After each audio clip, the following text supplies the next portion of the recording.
రాధ విషయంలో ఇంక విక్రమ్‌తో అయితే సునందనే మాట్లాడుతుంది. నేను చెప్పాను కదా! విక్రమ్ తనని తీసుకొని ఎక్కడైనా వెళ్ళి బతుకు అని. ప్రతిరోజు ఏదో ఒక గొడవతో ఇంట్లో ఎవరికీ మనశ్శాంతి లేకుండా అయిపోతుంది. అసలుకి ఆ దుర్గాగాడు అసలుకి మీ పైన బెడ్‌రూమ్‌లోకి వెళ్ళేంత చనువు ఎవరిచ్చారు? ఎవరో ఒకరు సపోర్ట్ లేకుండా అయితే మాత్రం దుర్గా ఆ రూమ్‌లోకి వెళ్ళడు అని ఇంక సునంద కూడా అంటుంది. ఇంకా రామచంద్రకి కూడా అయితే కాస్త అనుమానమే వస్తుంది. ఇంత ఇదిగా ఇన్ని రూమ్స్ అన్నీ వదిలేసి ఇంకా విక్రమ్ వాళ్ళ రూమ్లోకే వెళ్ళాడు అంటే మన ఇంట్లో నుంచి పలానా దగ్గర ఆ రూమ్ ఉంది అని ఎవరో ఇన్ఫర్మేషన్ ఇచ్చారు అన్నట్టుగా. ఇంకా విక్రమ్ కూడా అయితే నేను ఇంట్లో ఉండను, నేను వెళ్ళిపోతాను, ఈ టార్చర్ నాకు వద్దు అన్నట్టుగా ఇంకా రాధ అనేటప్పటికీ లేదు నీకు నేను సపోర్ట్గా నేను ఉంటాను, నీ బాధ్యత నాది అని చెప్పని ఇంకా రాధకు కూడా విక్రమ్ అయితే మాటిస్తాడు. ఇంకా మా మాటకి కట్టుబడి అయితే నేను ఉంటాను, ఇన్నిసార్లు నువ్వు చూసావు కదా రాధా, ఈ ఒక్కసారికి నా మాట విను అని చెప్పనని ఇంకా రాధని ఎలాగోలా బుజ్జగించి ఉంటాడు.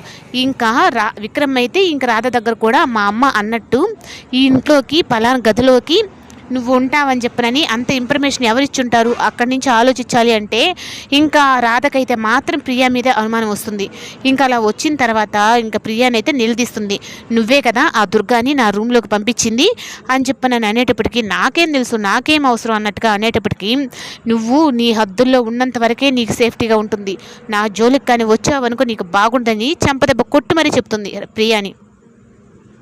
ఇంకా అలా చెప్పిన తర్వాత నువ్వు మొన్న కొట్టిన దానికే మా అమ్మ నిన్ను ఇంట్లో నుంచి గెంటేయాలంత స్టోర్ రూమ్ దాకా వెళ్ళింది నీ జీవితం, ఇప్పుడు కానీ కొట్టేవని చెప్పానంటే పిలువు మీ అమ్మని పిలువు, ఆ దుర్గాని పంపించింది నువ్వే అని చెప్పని నాకు ఆ దగ్గర సాక్ష్యాలతో సహా ఉన్నాయి, అప్పుడు ఎవరు ఇంట్లో నుంచి స్టోర్ రూమ్లో పెడతారో చూద్దామా అని చెప్పనని ఇంకా బాగా స్ట్రాంగ్గానే రాధ అయితే ప్రియకు వార్నింగ్ ఇస్తుంది.